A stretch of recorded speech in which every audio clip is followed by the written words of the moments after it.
I'm going to invite Addy Sad up here from Enactus. He is a junior program manager of Immigrant Outreach, and I will let him come and introduce the panel. Thank you, John. So, good afternoon, everyone. I am Aditya Sad, junior program manager for Immigrant Outreach for Enactus Thompson Rivers, and welcome you to a very special Business Kickstart 101 networking event, featuring a panel of 6 TRU alumni entrepreneurs. It is with great pleasure that we welcome Brendan Shaw of Brendan Shaw Real Estate Limited, Dino Bernardo, owner of the Commodore Grand Cafe and Lounge, Joe Berry, founder of RUNclub and Boogie the Bridge, Rob Cupello, director of client services at Pulse Group, Kristen Rodrigue, director of media services at Pulse Group, and Dan Erikson, founder and CEO of Truvian Labs, Inc. Join me in welcoming Nikki Romez, chair of the TRU Alumni Association, to the stage. Thank you.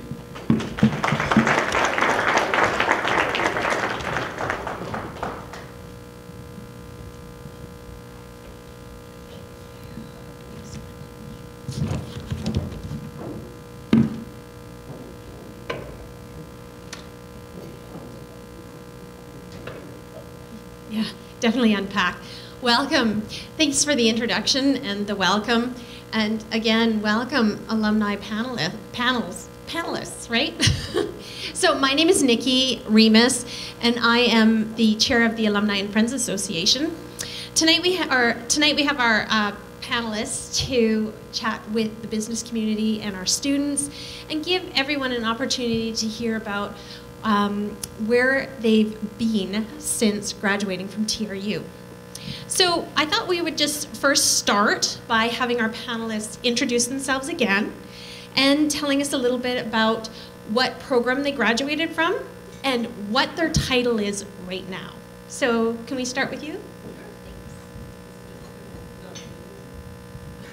I'm Kristen Rodrigue. I am Director of Media Services at Pulse Group. I'm also one of the partners there. And I graduated in 2005 from the BBA program here at TRU. Hi, I'm Dan Erikson. I'm the founder and CEO of Truvian Labs, a software company here in Kamloops, and I graduated from the Natural Resource Science program in 2001. Hi everyone, it's wonderful to be here today. Such an honor to sit with students and faculty. My name is Joe Berry, and I am an event planner and founder of Boogie the Bridge in Kamloops, which is the signature event now, we're proud to say, of our beautiful city. And I'm also a personal coach. I have my own personal coaching business, life coaching, and do a variety of events in Kamloops, Saskatoon, and Sun Peaks. And I love what I do. I love it. I'm Rob Cupello, Director of Client Services and partner at Pulse Group. I graduated from, I got a marketing management diploma back at UCC, and then moved into the degree program, but I won't say what year I graduated because it dates me. I'm Brendan Shaw from Brendan Shaw Real Estate. I'm also a director of SRSN Ventures and Kamloops Apartment Rentals here in town. And I started at TRU in 2005, taking my Bachelor of Business Administration. Hi, my name is Dino Bernardo. I'm a partner in Commodore Ventures Limited, which owns the Commodore Grand Cafe and Lounge downtown, and also our building that we are housed in. I began going to school at TRU in 1994 when it was UCC, and graduated with my business diploma, and after various work experience decided that the diploma wasn't enough and wanted to get a degree, so went back and got my degree and graduated finally in 2001. I know a lot of people go to school for 7 years and they're called doctors and lawyers, but I took the roundabout way. So. Great, thanks everybody. One of the things that I think would be really interesting to know is what strength do you think you graduated with? What's the number one strength that you think you graduated with? And how that has helped you with where you are now. And during that time, I'd also like you to share what has brought you to where you are now. So what jobs have you performed that brought you to where you are now?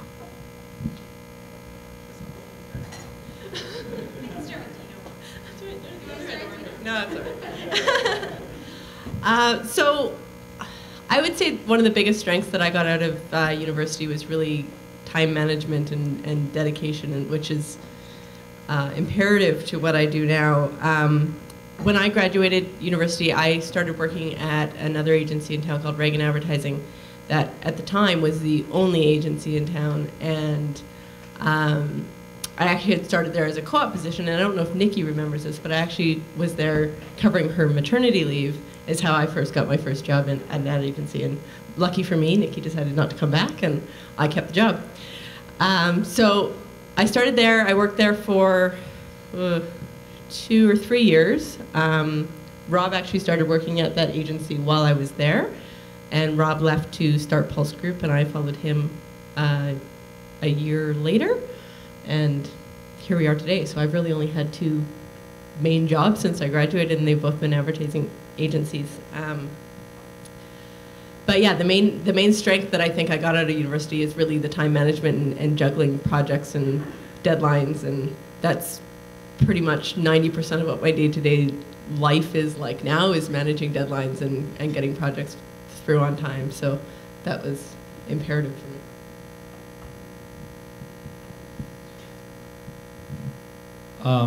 I think my story might be a little bit different. So I think if I look back at when I graduated TRU, I was in a situation that a lot of students might find themselves in, where I wasn't totally sure what I was going to do. I had a degree in natural resources. I wasn't super passionate about one thing.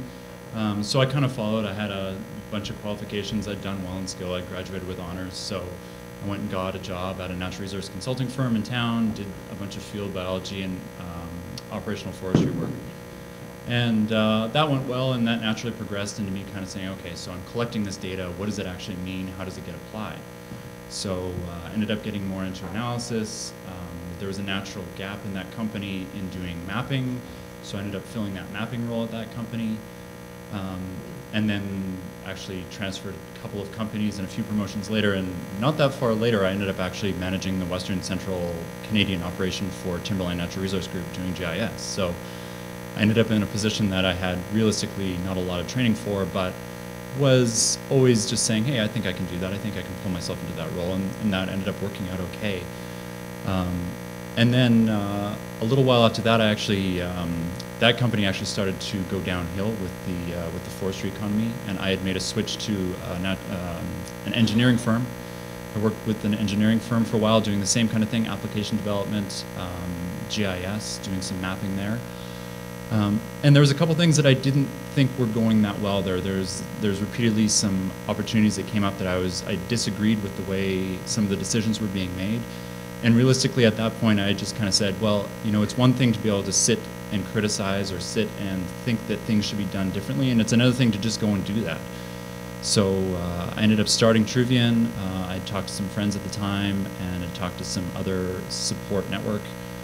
Decided that now was the time to try it, and had started Truvian Labs as a result of that. And it's been about 3 years now, and it's been a pretty fun ride as a whole. So that's kind of the short story, anyways. I think I forgot to mention that I was on campus for 10 years here, even more. I'm a huge lover of TRU. My student number is 833-1221. I'm going to come clean with it. So I was in and out of university for a long time. I love school, but I did a recreation management diploma program with Neville Flanagan way back in the day. And then I went on to do an English Lit, and then I graduated with my Bachelor's Social Work, which really was dramatic in changing the way I viewed the world in the year 2000, which I cannot believe is 14 years ago now. The greatest thing I got out of university was confidence and a work ethic. I've always had a really strong work ethic. Even when I was a little kid, I was always tumbling or figure skating or horseback riding or something. But university really gave me structure and that ability to work really hard. I love, my whole journey in my business has been very one step to the next, to the next. I started as a group fitness instructor when I was 18 years old. I went on to be a personal trainer, had my own personal training business. Then we went on to bike shops and had some great success and some great failure there. Lost businesses, lost $40,000, learned a lot about ethical practice through that experience, and came out with starting to do my own coaching business in Boogie, which was a huge spiritual experience based on core values, beliefs, and really following your heart and ethical practice. Just follow your heart and keep moving and be open to your path. And when you're in the grand hallway and looking down that hallway and not sure where you are, it will come to you. And just really the biggest thing was working very hard, follow through, and loving what you're doing and changing people's lives, service above self. But yeah, love it. Love this campus. It's amazing. I was actually just telling Brendan, every time we come back here, we want to come back to school. So I'm going to follow a little bit with Kristen too. I think one of the things that, I think obviously the education gave you foundation sort of as we look back now, and we would have got a lot more out of it today knowing what I know today. So, and the things that would have been important for me to pay attention in, like HR. But I think one of the things obviously you got, I actually worked in this building when I was going to school pretty much my whole time. So I helped manage Heroes Pub, and so it taught me how to stay up late Thursday nights, and which happens almost every night now, owning your own business. But it also taught like how to multitask and how to, I don't say details because I'm not a details person, but definitely how to like manage the workload. And I was working full time and going to school full time, so I think that taught a lot of what I go into today. But I think my career path is, if someone looks at my resume up to Pulse Group, was like every 2 years I was going a different direction because I wasn't finding what I wanted to do.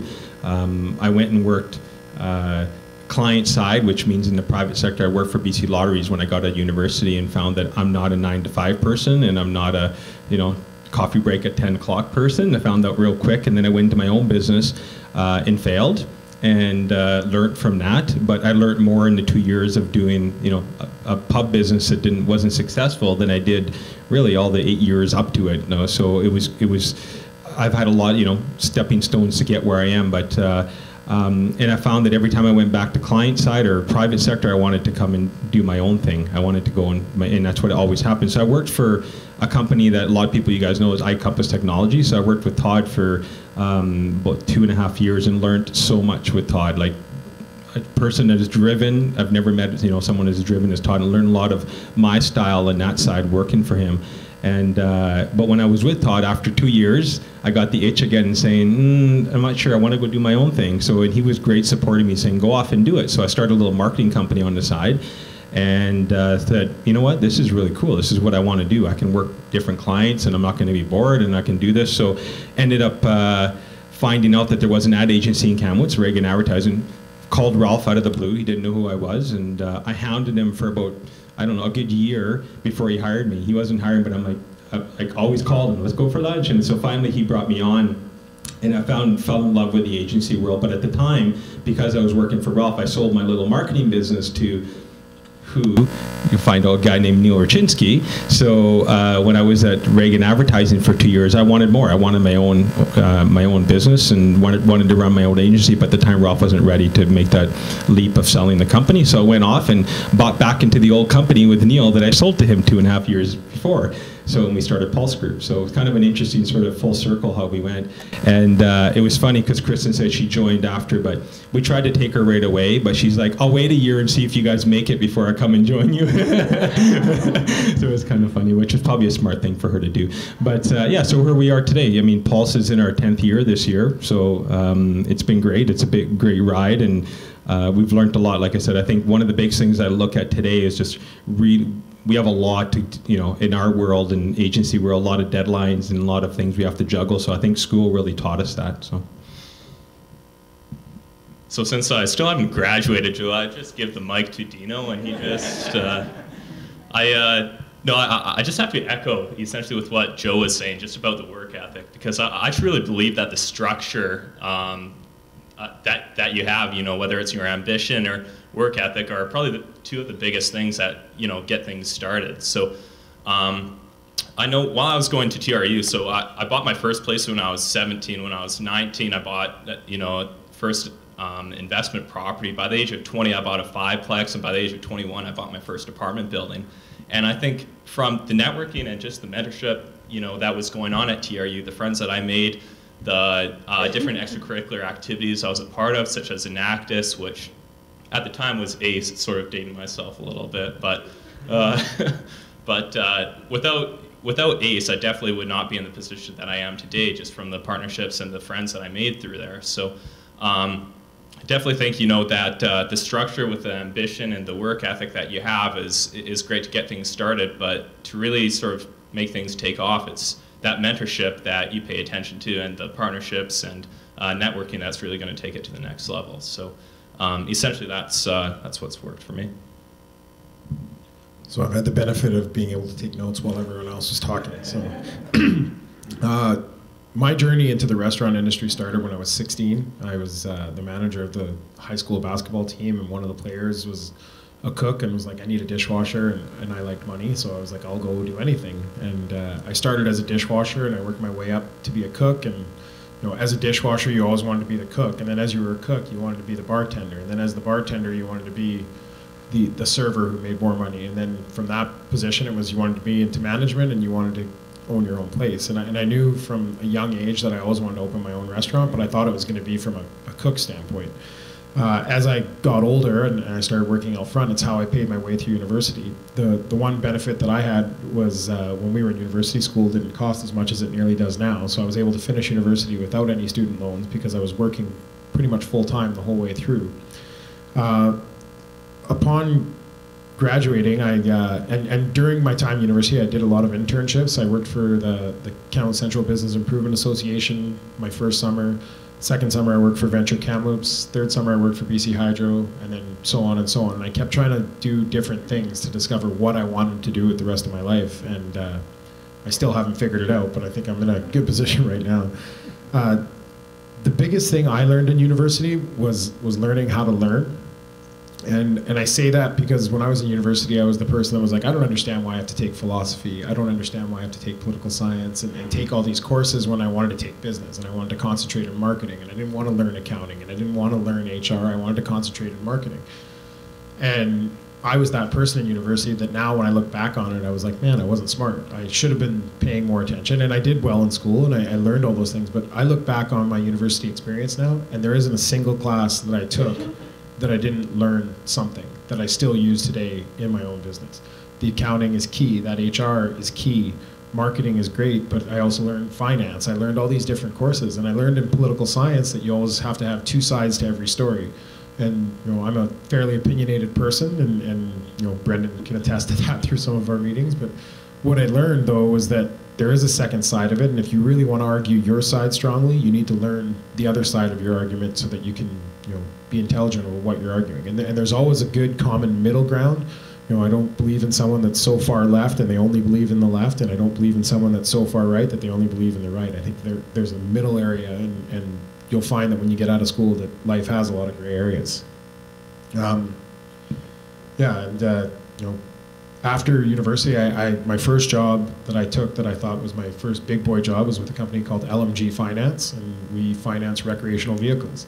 And I learned a lot from the owners of the company, but again, I discovered I wasn't a person that wanted to sit at a desk and work from 9 to 5 and sit in front of a computer and enter in numbers and enter in data. I left and I went back to the restaurant industry and was managing a couple of different restaurants, and again I thought, I'm done this, I want to move into sales, and it was a lifelong dream of wanting to be a beer rep because free beer and you get to buy your friends beer. Why wouldn't you want to do it? Well, I missed that boat by about 10 years because it wasn't about free beer, it was about a lot of hard work, and the system has changed, and I found that I didn't like sales either, in the sense of I think I would like sales if you were selling a great product. I was selling not so great products and trying to compete with the Labatts and the Molsons in the world.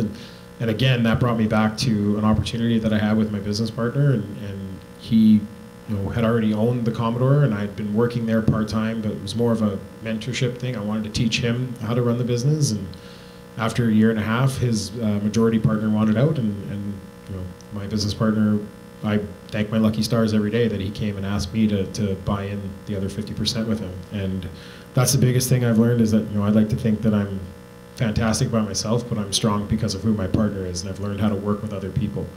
And that was the biggest thing that I don't think I had when I was younger. You know, part of the reason why I went down the entrepreneurship path was I didn't want to have a boss to answer to. And I find now that it's not that you don't want a boss that you don't want to answer to, you just want to know that the person that you're answering to has the same passion that you have.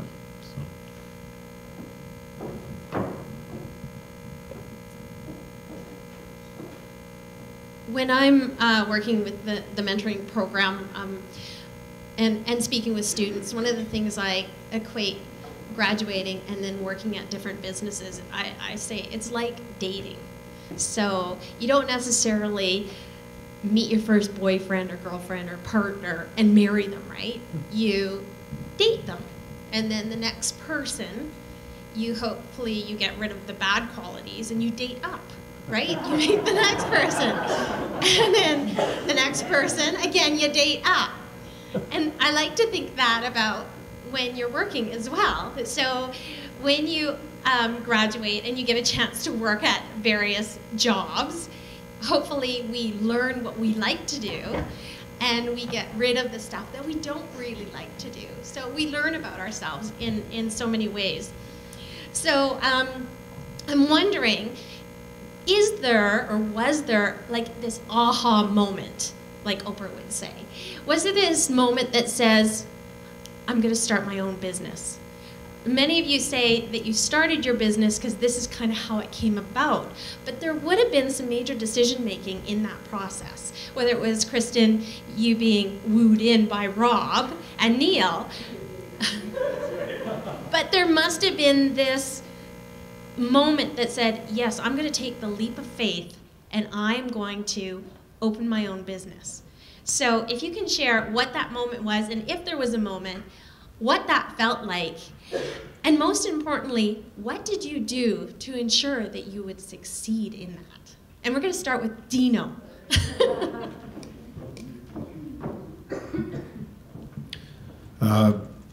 My aha moment came almost 6 years ago to the day. It was the end of January, and I was working in sales for Whistler Brewing, and at the same time bartending 1 or 2 nights a week at the Commodore.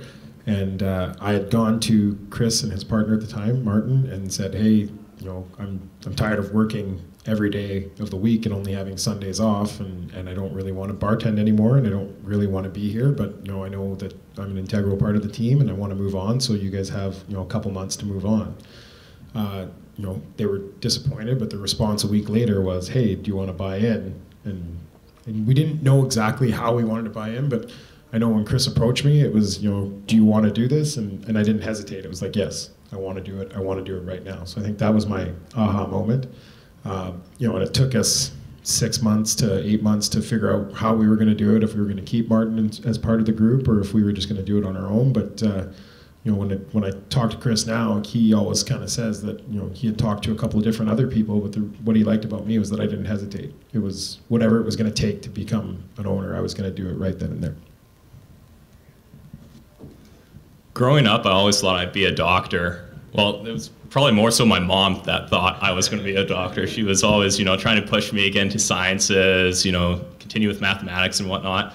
And it wasn't until I think I was in grade 10 where I was reading a newspaper article that talked about how there was a fellow that was going to university in Ontario and bought a house and rented out rooms in order to pay for his mortgage and his education at the same time. And it was pretty much reading that article that I knew, you know, I wanted to get into business and real estate one way or another. And so it was pretty much from that decided, you know, put my head down, you know, work for the rest of high school and, you know, save up enough to eventually do something similar to that. So, but don't tell my mom that. I'm pretty sure she still thinks I'm going back to school for sciences. So that was my aha moment. My mom wanted me to be a lawyer. Far from that. I got 2 different things I'll probably talk about here. One is it's interesting because my family, there's like 0 business in my family. They're all like, you know, my dad worked at the mill his whole life, and my mom worked like so. But as a kid, I remember reading like Lee Iacocca books and like Donald Trump books. It was just my path. I've always wanted to read the business side, and I think it drove my mom and dad nuts. But I started a janitor company when I was in high school, and I had that. I always wanted to be my own boss. I just wanted to do that, and so I've always had that in me. But when the agency side, when I worked at Reagan Advertising, I think a couple things sort of came about for me. Is one, I had some ideas on where I thought we should be taking the agency, and and when we don't have the say into that, you sort of lose that. You kind of have to just follow what your boss is telling you to do. Where I had a motivation to do. I think we had opportunities. I was looking at we should go into the Okanagan, we should do this stuff. But at the time, that wasn't the direction I wanted to go. Plus, for me, I wanted to develop my own culture. I wanted a work environment that I wanted to develop the culture. And lastly, I'm okay having responsibility. Like I'm okay being the person saying if it fails, I'm okay saying it was because of me, or if it didn't, it was like so. And I think that's where I didn't have that. I felt I didn't have those things when I was working for somebody else. So I think now when we started our agency, we're able to develop the culture we wanted, and we're able to direct our business in the direction we wanted to. And I think that's one of the reasons we were successful, is because we took the leap and said we're going to go open an office in the Okanagan, and we're going to be. So if we wouldn't have done that, I don't think we'd be here. Our agency where we are today. So I think I've had a couple. Like I said, I've always wanted to be a business owner, but really for me, if I had to say one aha moment is when I kind of realized that working for somebody else, I couldn't push the company in the direction I wanted it to go. I definitely had an aha moment. A lot of what really struck me was based around fear. Is anybody who's thinking about opening their own business or entrepreneurship afraid of taking risk and afraid of being a public speaker? And like, I was pretty terrified of a lot of that. This is quite a long time ago, but I was worked as a grocery cashier at Overweighty, which I actually loved. I loved my customers, but it was a very safe job. It was putting me through school. At that time, I was in my first year university, and I took a course with David Edwards. I'm not sure if he's on campus anymore, but it was called Speech 150, because I was terrified of public speaking, absolutely terrified. I'd get dry mouth, I'd get shaky, I'd skip class, and I actually failed that class. It was the only class I ever failed in university, and it really struck me at that time that I didn't want to live in a place of fear. A lot of what I call myself now is a buster of comfort zones and an initiator of fun and a lover of life. And I started to just bust down one fear door after another, but very slow little increments. So I was less afraid, but I wanted to live. I could see myself. I'd be packing groceries, and I'd be putting stuff on the shelf, and I could see the person I wanted to be. I could visualize that, but I didn't have the courage to reach over. So I decided I'd do it in small steps. And it was a huge aha moment where I started to see myself as I wanted to live my life and be authentic and be sincere, but actually taking steps to break through fear barriers. And now I don't have much of a comfort zone anymore. So for those of you that perhaps were like me, who would pick all your courses based on public presentation, I speak publicly for a living now, and I actually love it because it's just a message that you're sharing with people. But my aha moment was really I didn't want to live in a place of fear and being afraid anymore. And since that time, I look forward to taking chances and taking risks. But it was a training modality of my inner self to get myself to that point. And the one thing that is out of my comfort zone now, and I'll leave you with this, because I always do these circle examples for myself, but is leaving my community, because I love Kamloops so much. And I think I should leave before I'm 6 feet under and try something different, but I don't know if I ever will. So don't be afraid. I'm not sure. I think my aha was a lot more gradual than some of the other ones we've talked about here. Realistically, I was in jobs and I was happy to be working for someone, but I found gradually that either due to the type of work or the type of management, I kept thinking, I think this could be done a little bit differently and there could be more success. Either in terms of the overall way that we were interacting with our clients or just the way we were conducting that work or efficiencies. I thought I saw some other things. And, you know, really what made it come together for me, because I was intimidated by starting my own business. I was intimidated by all the aspects of sales and marketing and by the businessy side of it. I knew I could get the technical side done. Is I think I realized that in the role that I was already in, I was doing a lot of those things. And I realized that there was resources out there that could help, either within my own network of professionals that I knew, some of the organizations that were around, some of the funding sources that were available to actually provide that transition from someone with an idea and a desire to do something, to make something a little bit different, and then actually making that a reality, right? So, yeah, in terms of the second part of your question, which was some of the things to help guarantee success, from my point of view, I knew that technology businesses especially, the biggest killer of them is people running out of runway. They're running out of funding. They've got some idea. They work on it for a while, and they basically just run out of cash before they make it to a point where they're self-sustaining, right? So I was careful the last little while beforehand, made sure that I had finances in place. Luckily, I've got an incredible and supporting wife that has a great job down at KPMG, and she's done a lot to help, you know, stabilize and do a lot of the planning and the finance stuff for the business. I've also been involved with an organization in town that a lot of people here have probably heard of called Campus Innovation, and was actually one of, I'm gonna coin a term called one of the founding businesses there. So I actually helped write the proposal that made Kick a reality, and it's a great resource for people that are interested in starting a technology firm to actually go and get coaching from mentors that have successfully built technology firms, and actually just be around other people that are going through the same things. Because I think one of the things about business is a lot of the same struggles are shared between different businesses. It doesn't almost matter kind of what you're doing for a business. There's the same things about marketing and structure and how to growth and scaling and what time should that happen and all those different issues that are common. And it's really cool to be around people that understand what those issues are and can relate to them, right? So I think the more networking, the more people you can be around that can share those experiences. They don't necessarily have to be within your company, but they really help you avoid reinventing the same solutions to the same problems that have been solved 1,000 times, right? So that was really useful. And the other one is, man, there is a ton of funding available right now from the federal government and the provincial government, especially, I look at my own bias from a technology company point of view. There's a lot of support available from the government. If you know how to write a proposal and make those applications, you can actually get a lot of support that can give you a lot more guarantee of success than if you were trying to do everything yourself the hard way. So one thing is definitely learn what's available out there and make sure that you make all those resources work for you to make it the best possible way to succeed.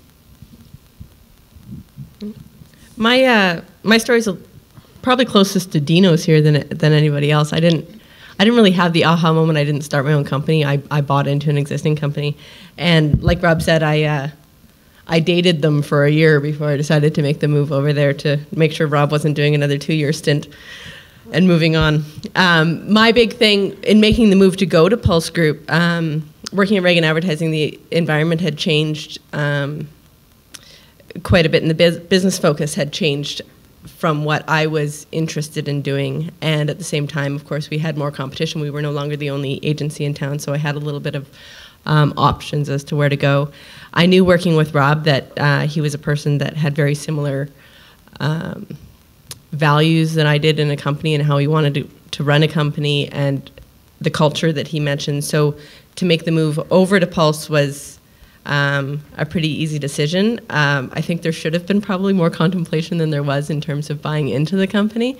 It really just came about. Rob and Neil asked me if I wanted to become a partner and wanted to buy in, and for me it was an easy decision. I was working with people that I believed in and that had been successful, and I'd been part of that success for about a year and a half at that point. And everybody I talked to about the opportunity to buy in, they're all like, "Oh, that's really great that you're wanting to take that risk and move." And I thought, what are they talking about? This doesn't seem like a risk to me. This seems like a really easy decision. So I probably should have put a lot more thought into it, but I didn't. I knew that was where I wanted to go. I wanted to be part of the direction of the company, and I knew who I was working with. And when you're talking about dating other companies, when you're talking about business partners, seriously consider who you're going into business with, because you spend more time with them than you do with your actual family a lot of times. So I call Rob my work husband, and my home husband's very understanding. Yeah, so for me it was kind of entrepreneurship by accident. I didn't have an intention of running my own company. The opportunity presented itself, and I took advantage of it. And for me, there was really no looking back. It's one of the best decisions I ever made, and I love what I do. So. One of the things that I'm going to expand on here is something that Dan mentioned, is setting himself up with a network or someone who can help influence his growth and his success. So he mentioned Kamloops Innovation. Asking our panelists now, is there a person or an organization, or is there someone that you would say was a mentor to you that helped you in your success, continues to help you with your success, helps be set up for success? I'm going to start with Dino again.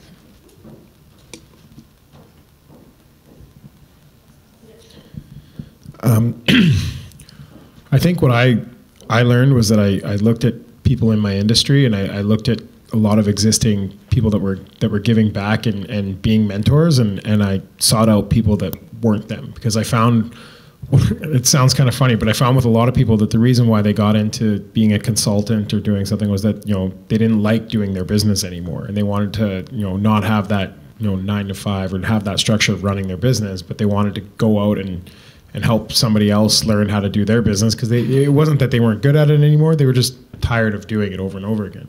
For me, it was never seeking. I wanted to find someone that did this for a career for the rest of their lives. So I sought out the two people in town that have had the most success in this industry, and it was Steve Faraday from Earls and Al Deacon from the Fox and Hounds. And I continue to think that those two are still my mentors. There's still things that something comes up to this day that I'll be like, hey, I can't figure this out on my own, or I can't figure this out with my partner. Maybe we should go ask these guys that have been in the industry for as long as they have and see what their input is on it. The biggest thing for me was that I learned from Steve at a young age that you always have to keep learning something. He came and talked to one of my business classes, and he went as far as taking, every year he likes to take a university course. It could be something in relation to business, could be something related to art, could be something.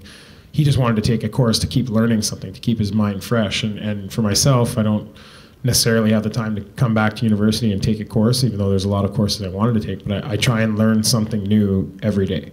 And it might be something little, or it might be something that I'll have to study for a week or two so that I can figure it out. But troubleshooting your computer at work, well, it costs me money to bring somebody in to fix my computer. Well, if I read the manual and I figure it out myself, I can save myself a lot of money because I figured out how to do it on my own. So that's my biggest thing, is seek out someone that you feel that you can truly learn from.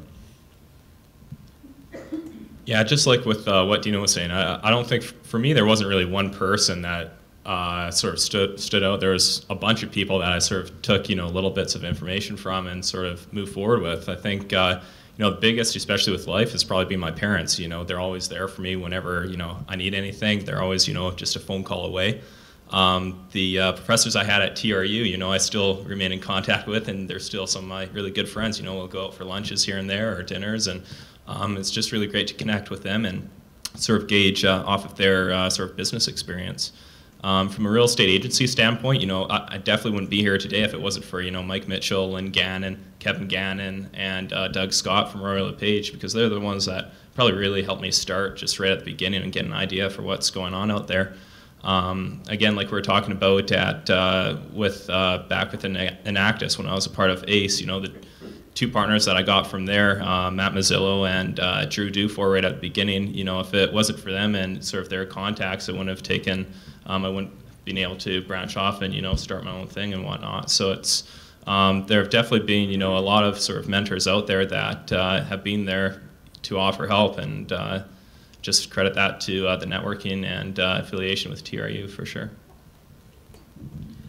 On the same lines, I don't have like one person that I can say, but I think a couple through my path and getting to where I am. I think the bosses, managers I've had sort of going through my work life have I mentioned Todd Stone. I've mentioned when I was here, there was Gerald Koyman. The name probably doesn't ring a bell to anyone, but the guys I've learned a lot from, that how they manage, and I've also learned the opposite of things I didn't like from management styles, and I was able to make sure that I didn't do that when I got to where I am now, which I think is just as important as well, knowing what you don't want to do.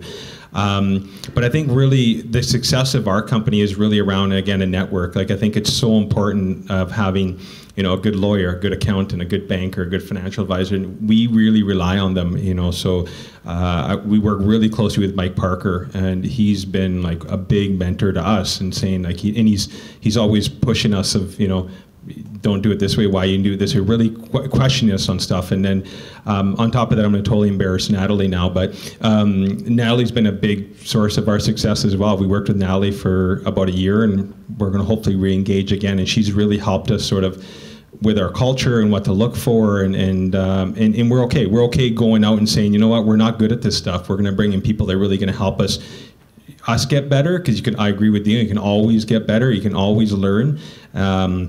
But also pushing what Natalie's always pushes is that you don't always have to do the same thing the way you've done it.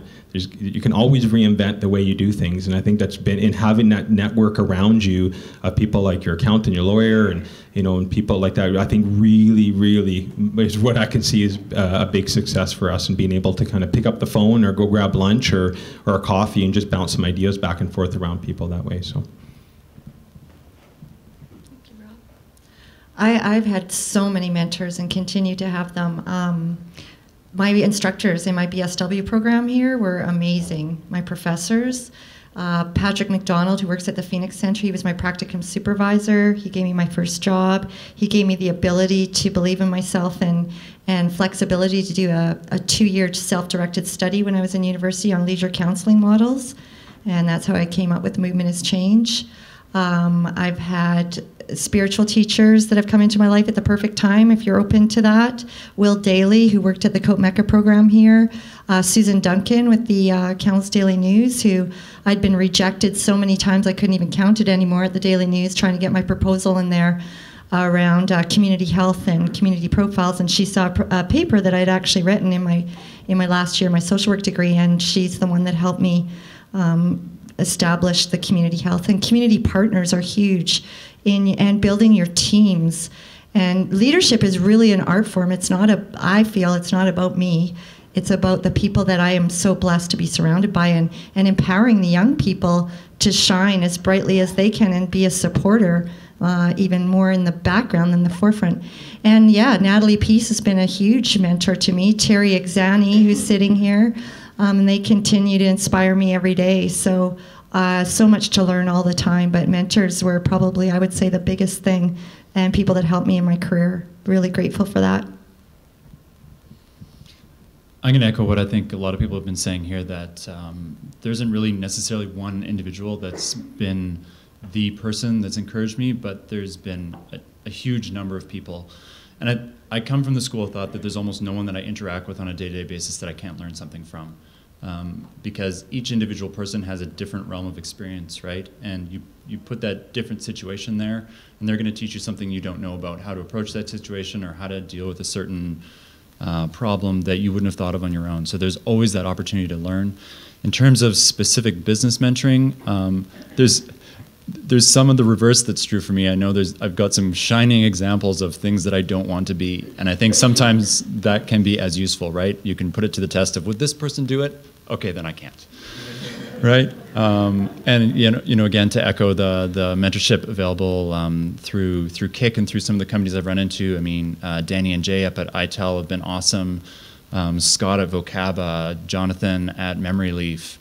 All the crew at Council Innovation itself, so Kimberly and Siobhan and Lincoln, all these people have provided that network where you can always just kind of go and ask a question about a business plan or an issue, and they're happy to help. And there's an executive in residence there that's actually from Vancouver, Carl Anderson. He's been really tremendous as well. In terms of a specific mentor, I don't really have one. I learned a ton. Being a co-op student and doing my first job at Reagan Advertising, I learned a ton from Ralph Reagan in terms of media and managing clients, and a ton of how how we ran our company, good and bad.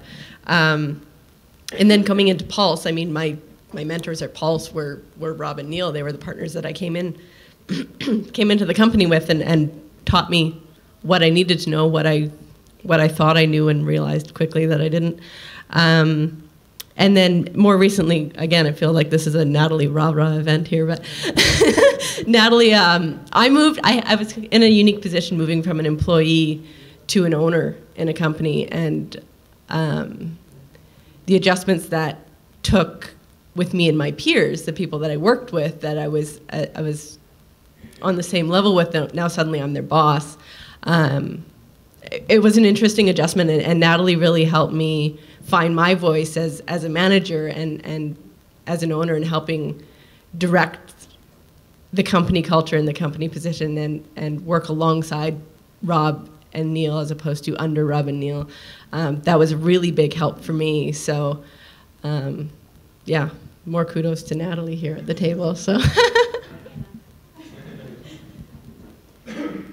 When I listen to the panelists, words that pop out to me are, team builders, optimistic, attitude, accountability, you're driven, decision makers, maybe don't hesitate, jump right in, and you face your fears. If a student came up to you with an idea about thinking about going into business for themselves, what's one piece of advice that you would give to them? For me, it's know what you're good at, build on your strengths, know what you're bad at, and fill that void with really good people. Let me think here. I think in general, I would say that every person is unique. And I think that's an important thing to realize in business when you're out and you're trying to sell something, right? And I think the edge that you have is that your experience is different than every other person that's out there, and you can provide that slightly different thing. And I think the other thing is that you're never going to get anywhere unless you start trying to do it. And I think I would expect that everyone here would echo the sentiment that it was a whole lot easier once it got started. But the intimidation of thinking about it is incredible, and that barrier to entry is really real because you're really scared about it. But once you actually get going, it's a whole lot easier than you'd think.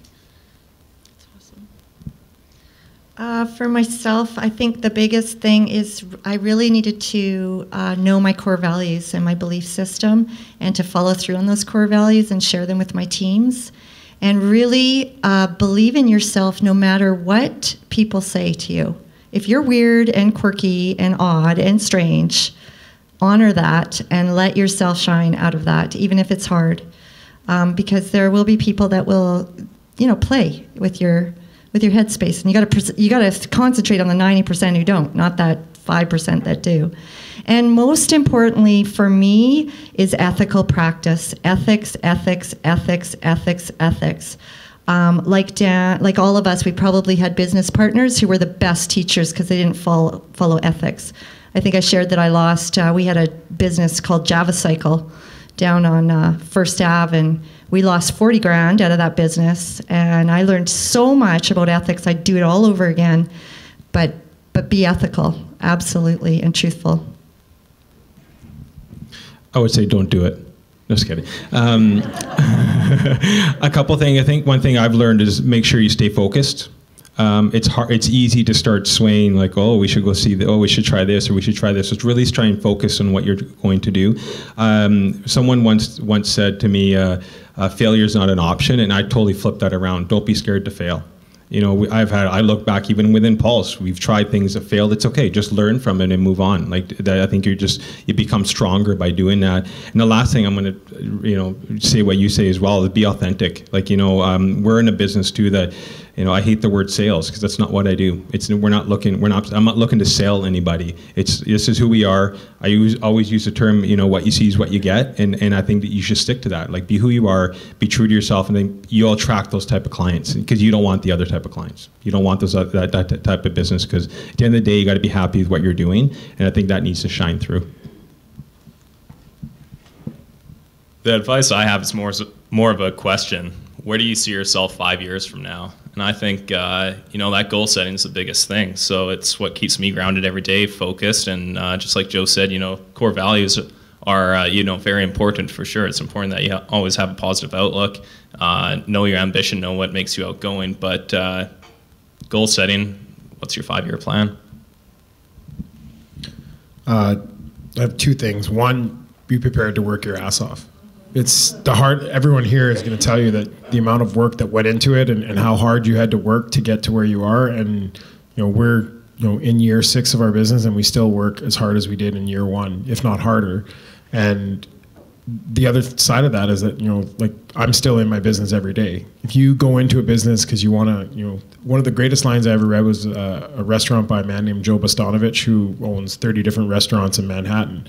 And he said, those who get into the restaurant industry to buy their friends drinks and to be a big wheel and look cool, you're in it for the wrong reasons. And I've always taken that to heart, and we work hard. The two of us are there every day in our business, and there's not, when you see certain businesses failing, it's because the owners and the entrepreneurs aren't there and they're not taking care of their business like they did when they first started. Finally, I want to finish off with volunteer and give back as much as you can to your community.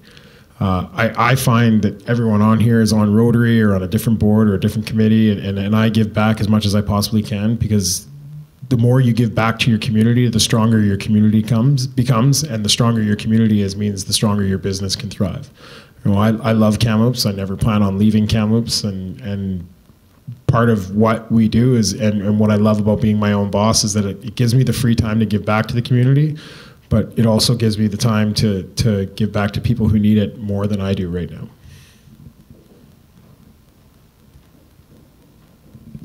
Thanks. I love that piece on gratitude, giving back. I think that just adds so much to life and enriching it all together. Students who are here, TRU students, these panelists, they were once you. There are many opportunities. There are many supports here at TRU, the School of Business, the Alumni and Friends Association, career mentoring, the deans, all the faculties. TRU is set up to help you be successful. Before we get to the question and answer, I would like to introduce Kimberly Ebel, who is with Kamloops Innovation, and just another way to help you be successful. Please welcome Kimberly.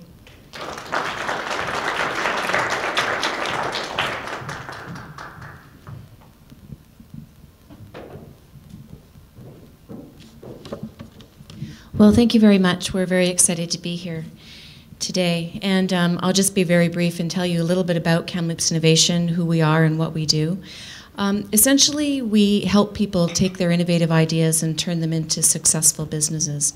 But larger than that, we're really a community of successful entrepreneurs who are passionate about helping each other succeed. And we're very much growing, and we're very excited to have that support, or offer that support to our students at TRU as well. So, in fact, many of the companies who are at Kamloops Innovation right now are former TRU grads, or they've hired TRU grads. So the more we can do together in the community, that makes a big difference for us. So what can we do? How can we help out? So we offer monthly office space that's available. And in that community, there's a lot of support. And as Dan mentioned, there's a lot of collaboration and good things that happen. Sometimes just being in that space, having those connections with people you bump into in the hall, and you can collaborate on an idea that may take you hours to solve on your own, happens in a few minutes over a cup of coffee in the staff room there.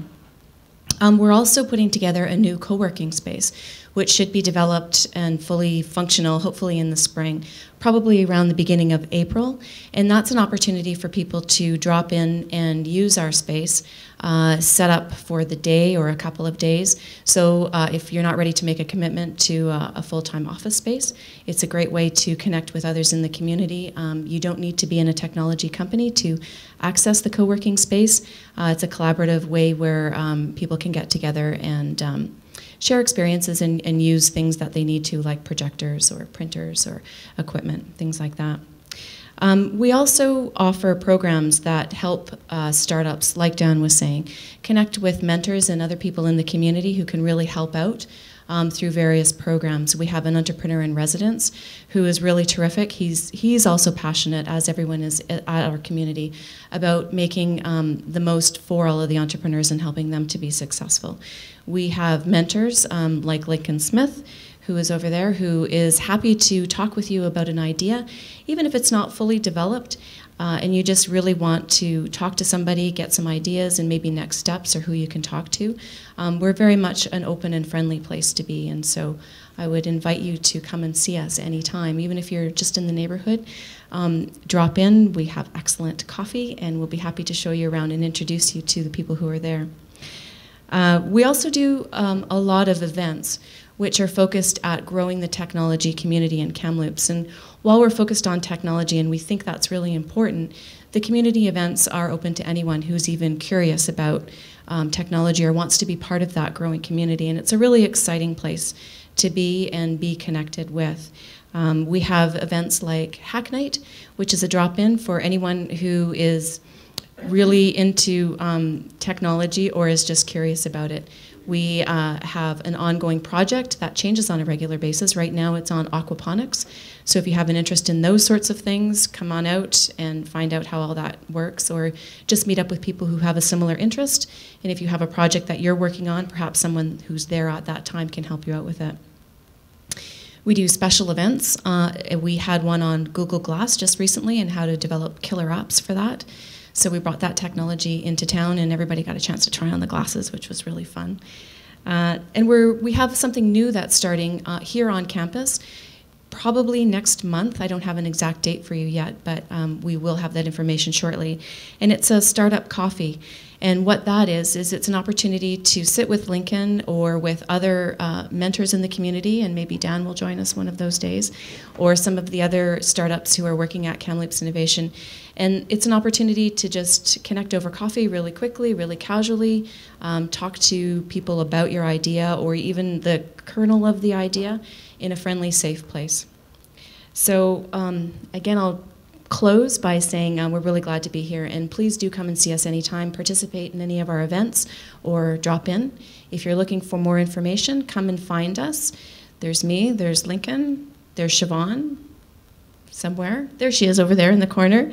Dan can talk a lot about Kamloops Innovation as well, and there's also Katie here, who is a recent TRU grad who is now working on a business at Kamloops Innovation. So thank you very much.